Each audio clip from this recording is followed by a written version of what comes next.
friends, this is Dr. Amarjeet Kaur, Professor of Accounting and Business Communication at the Department of Management, Gurugram University, Gurugram.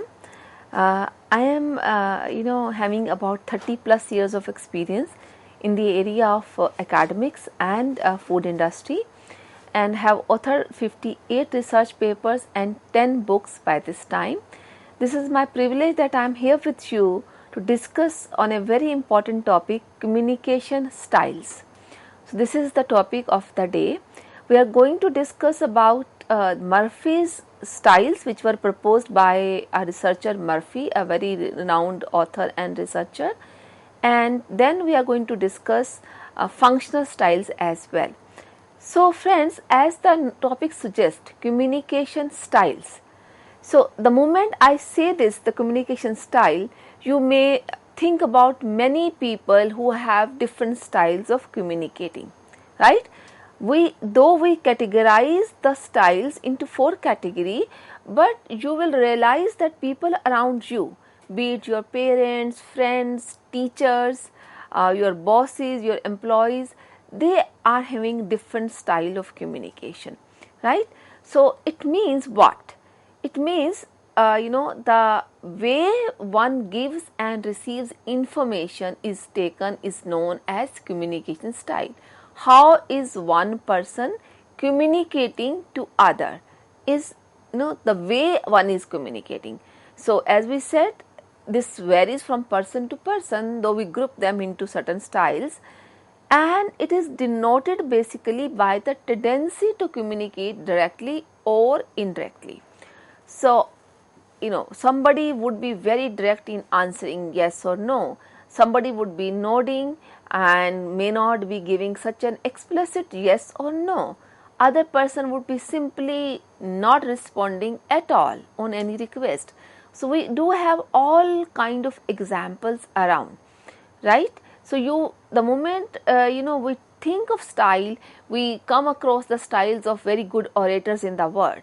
There are a couple of prime ministers in the world who are known for their communication style. There are people who are very bad in communication and they are known for their communication style. So we have a complete plethora of different speakers, different communicators who follow different styles.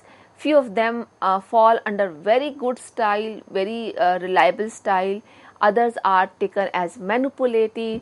So we have different styles and we are going to discuss this in detail now. Okay. So if the people around you have different communication style, individuals with their own style make an impact on the listener, to the audience. And there are people you may see who prefer to use a lot of data. People are known for example, I am a certified management accountant from IME USA. Whenever I deliver a talk, whenever I address audience at large, I prefer to use data for sure. This is in my nature. I am an accountant, right? So there are so many people around whom you will see that they prefer to use numbers in their talk. So and there could be people who always have a emotional approach in their talk. So they focus on feelings than more than on the data, right? So we have all kind of communicator, people focusing on data, people focusing on feelings, people focusing on nothing, just very, very straight yes or no, right? So coming to the communication styles, New York Times best-selling author and leadership guru Mark Murphy, he created 4 styles of communication. Every person has a unique communication style. This is as per Murphy, and there are 4 main communication styles one is likely to encounter at the workplace. So let's understand it. So there's a author which is Mark Murphy. So we call it as Murphy's styles. So Mark Murphy is a very best-selling author in New York Times. He is known as leadership guru as well. So he, after a thorough research, he proposed 4 styles of communication. So 4 categories. So he actually put everybody across the world, so many billions of people in 4 styles. They are not exclusive, of course, right? So, and then he says every person has a unique communication style, and it's a possibility that at workplace one is likely to encounter almost every style of communication. You may come across one style of a person who is using one particular style of communication, another person is using another style of communication, and they are known for that, right?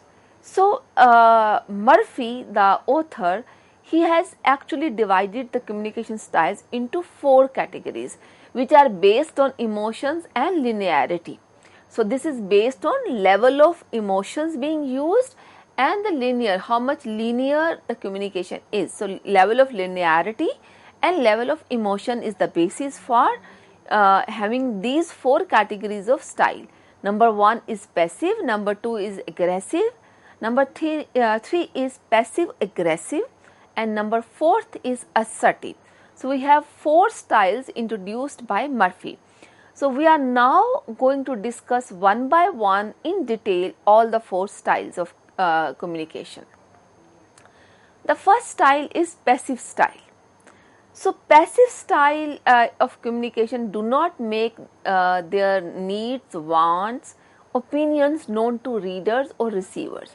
So, these are the communicators who do not make their needs, wants known to readers. The second point is communicator actively avoid stating what they think and defer to what other people want.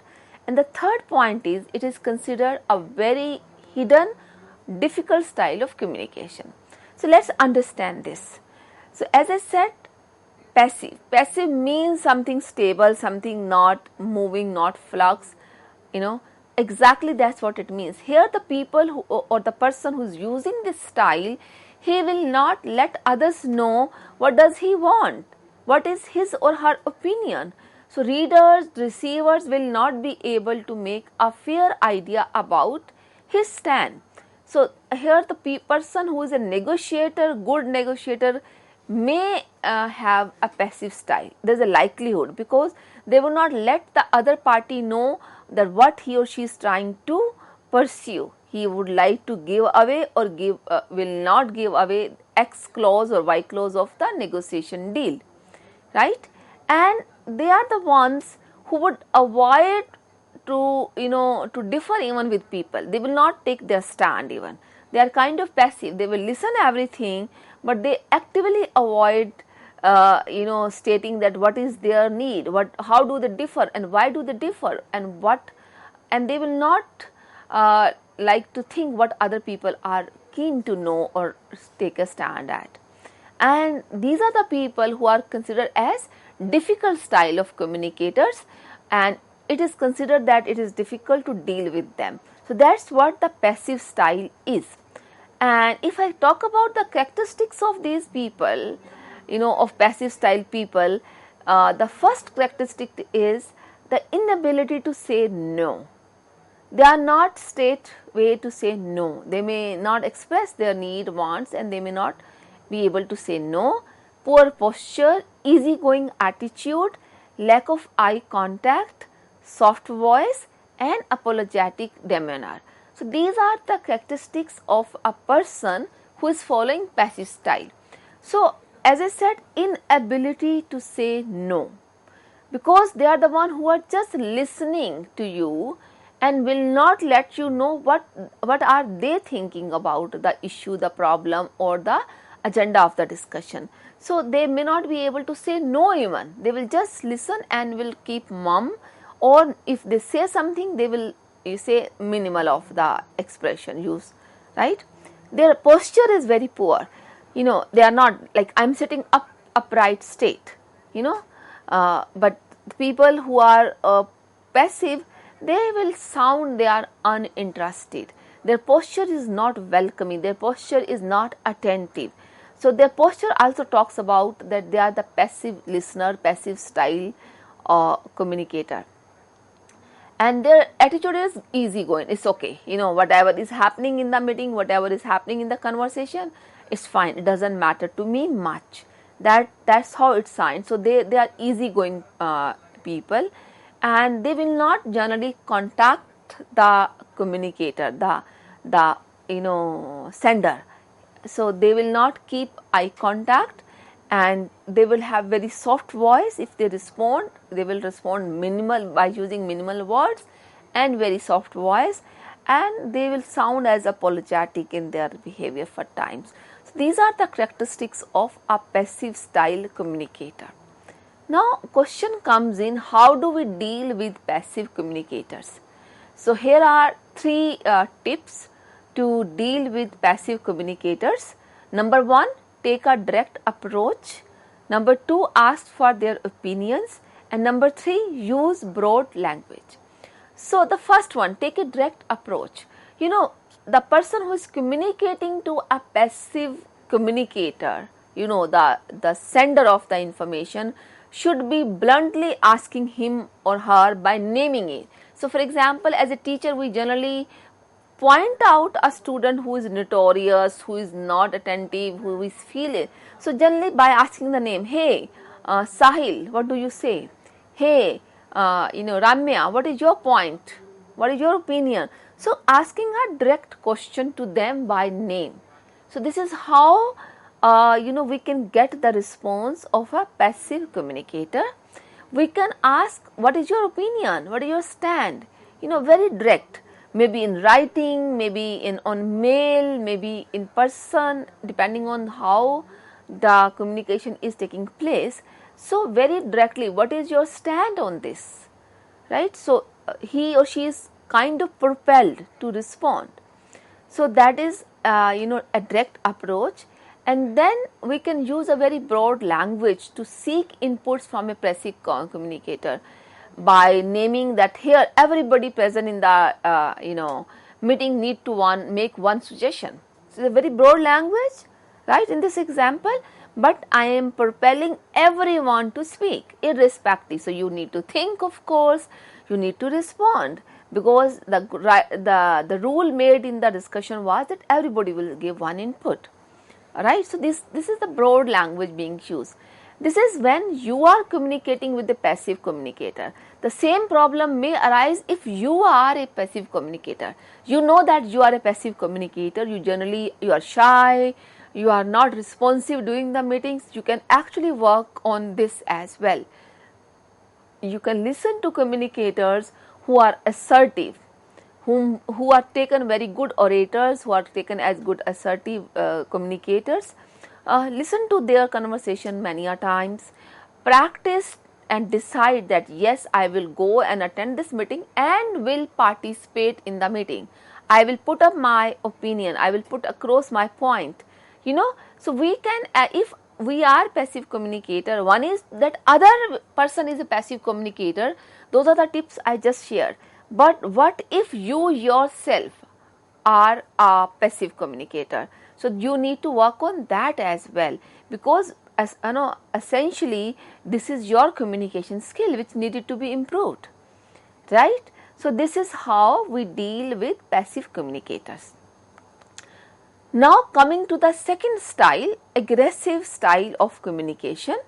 So a communication style where one expresses one's own feelings, needs and rights without regard or respect for the needs, rights and feelings of others, and it is a style which tends to dominate conversation reactions before thinking, and it is my way or the highway.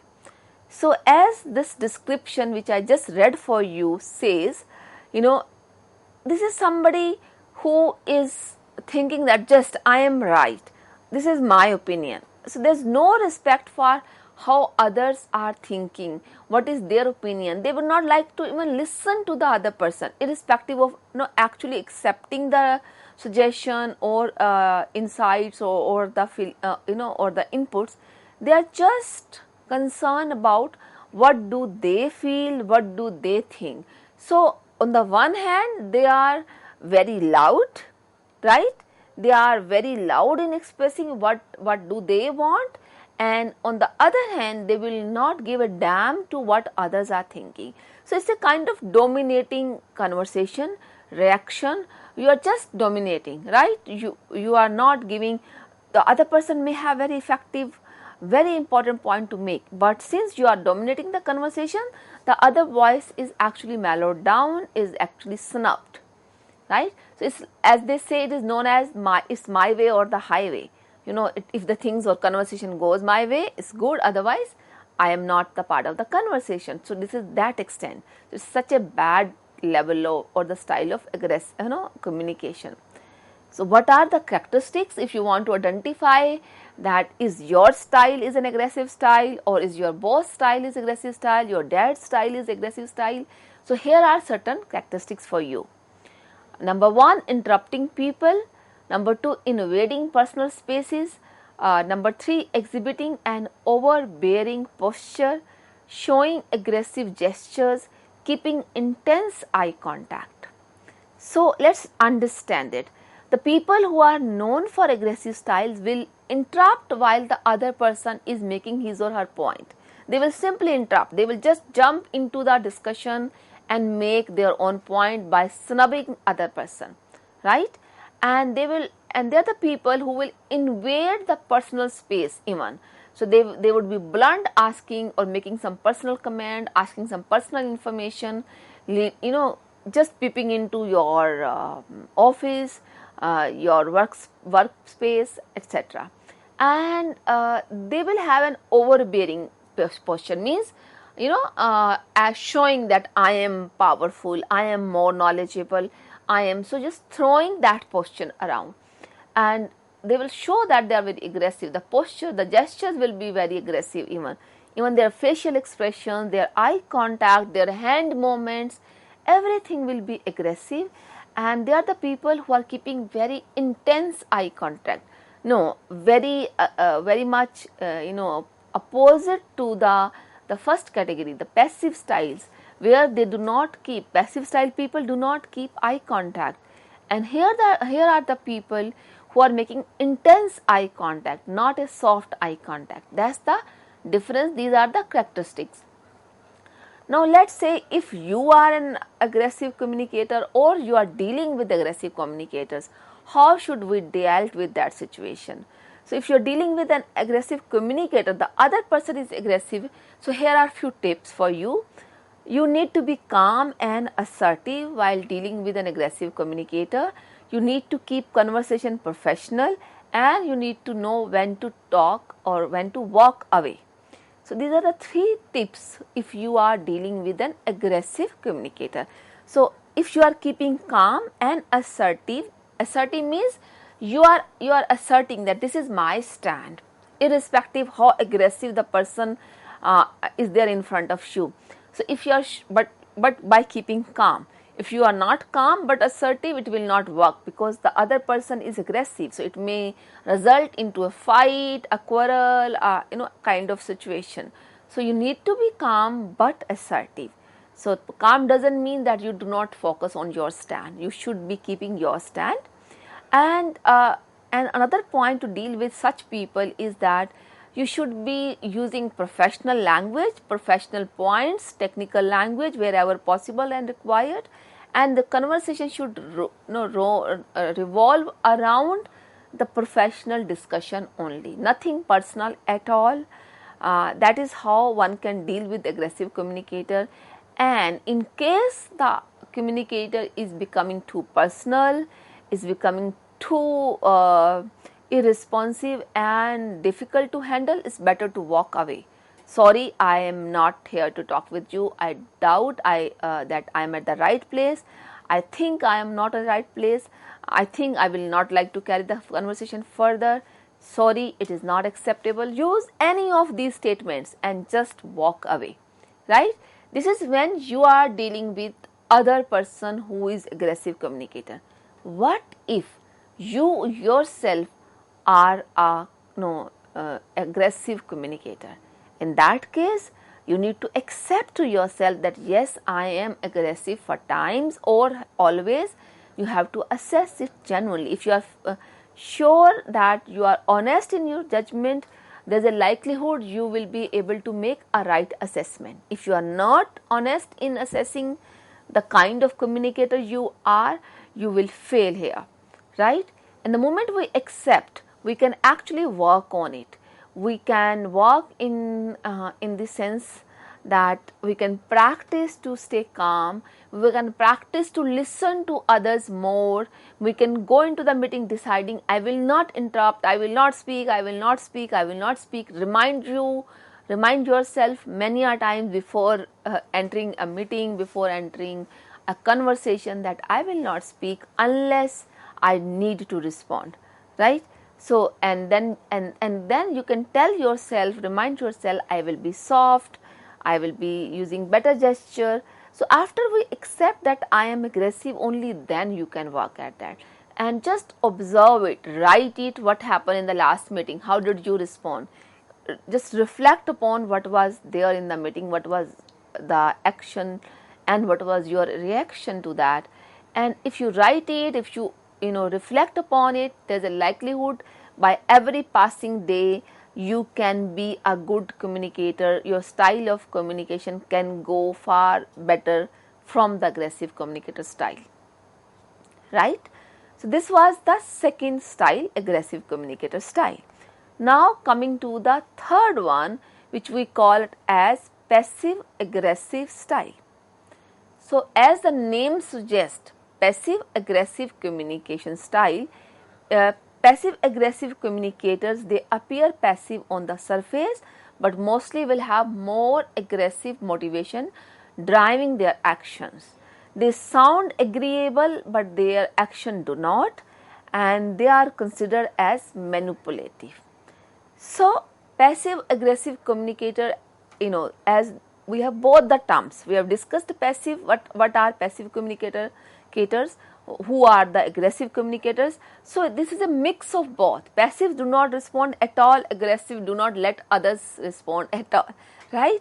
So if somebody is passive aggressive, it is that they sound that they are passive, they are calm on the surface, they are agreeable, but which they are not, right? So they have certain hidden agenda, hidden purpose. So they are actually not passive, they are actually aggressive or bad in intentions even, and they're sounding as they're passive, that I'm listening to you, come on, say whatever you want to say, but they will actually not agree to whatever is happening. So their action will tell later, or they will prove that they were actually not agreeable to whatever was discussed. So they sounded as they are passive, they sounded that they agreed upon, but they will actually not, right? So we call them as the manipulative one. The worst kind of communication is manipulative communication style, which is actually passive aggressive. So it's a kind of duality, a person is having dual style, but it's like that, हाथी के दांत खाने के लिए और दिखाने के लिए, और it's like that. So we are showing some other teeth for eating and other teeth for showing it off to the people. So it's like that. So that's the style we have, type of style we have. What are the characteristics of passive aggressive communicators? Number one, they use sarcasm. So using sarcasm, exhibiting denial, presenting a happy face when they are clearly upset, giving a silent treatment. These are the people who will use sarcastic statements. You will not be sure either it was an appreciation or it was whether they mean it or not. So the the audience will be in doubt always. It means there will not be trust in the communication, right? And they always exhibit either denial, no, and it cannot be true, always a negative approach and denial mode. And they may show you a happy face, but they are actually upset with you. So they will just smile and will make you feel, oh, I am happy on this, but actually they are very upset. So the moment they leave the space, they will take another stand. So they are the very bad communicators in style and in actual, and they will give a silent treatment to whatever they actually want. They may not express their views, they may not say no even in the open, but this is what they do. How to deal with them? There are 3 points to deal with passive aggressive communicators. Number 1, make clear request, confront negative behavior, ask for their feedback. So this is the way. Make a clear request, Mr. XYZ, this is what I am expecting, and I hope you could get it. If their body posture is negative, just confront it. I didn't like it, you are nodding no, or whatever the negative behavior was. So just confront it, make them talk, make them come to the terms directly, right? And ask them, what is your feedback? Did you agree? Do you have so specific question that this is what we decided? What is your stand on this? They will have to come up and accept or express their stand in open. So which means they cannot just hide their actual stand. So this is the way to deal with them. And if you are a passive aggressive communicator, you need to work on that as well. You need to confront yourself. You need to actually combat with this style by working upon you, by accepting that this style is there, by accepting that this is a bad and negative behavior, and by ensuring that you give fair feedback. Coming to the last style, assertive style. So assertive style is considered the most respectful and productive type of communication at a workplace. It focuses on communicating thoughts, feelings and opinion very clearly understandable by others without putting down thoughts, feelings of others. Which means this style is the most important and respected style. Here people express what they actually have in their mind. They give chance to others to be heard, and they express their feelings without disrespectful to others, right? So this is the most respectful, most productive communication style, and they share their thoughts and ideas confidently, but they are always respectful and polite. They know how to say no when it is required, and they understand their own limits and protect their boundaries without acting overly aggressive or defensive. The characteristics they have are that they have expansive gestures, they have collaborative and sharing tendencies, healthy expression of ideas and feelings, good posture and a clear voice, and friendly eye contact. Right, so these are the characteristics. You can see the person will have very open-heartedly and very positive gestures around. His facial expressions are good. He's polite to everyone. So it's very expensive gestures. He's or she is collaborative in sharing whatever he or she has in mind. Very healthy expression of that this is what I do not like, but by respecting others. That's what healthy means. They would have always a good positive posture and a very clear voice, and the eye contact would be very friendly. They will not be intense eye contact, they will not be no eye contact. So they will be having a very friendly eye contact. So these are the characteristics of assertive. And if you are an assertive person and if you are dealing with an assertive person, there is no problem. You are good to go ahead. This is the best style of communication. So with this, I would like to end the discussion on styles of communication. I hope I could make you understand various styles mentioned or discussed by Murphy. With this, I will sign off. Thank you.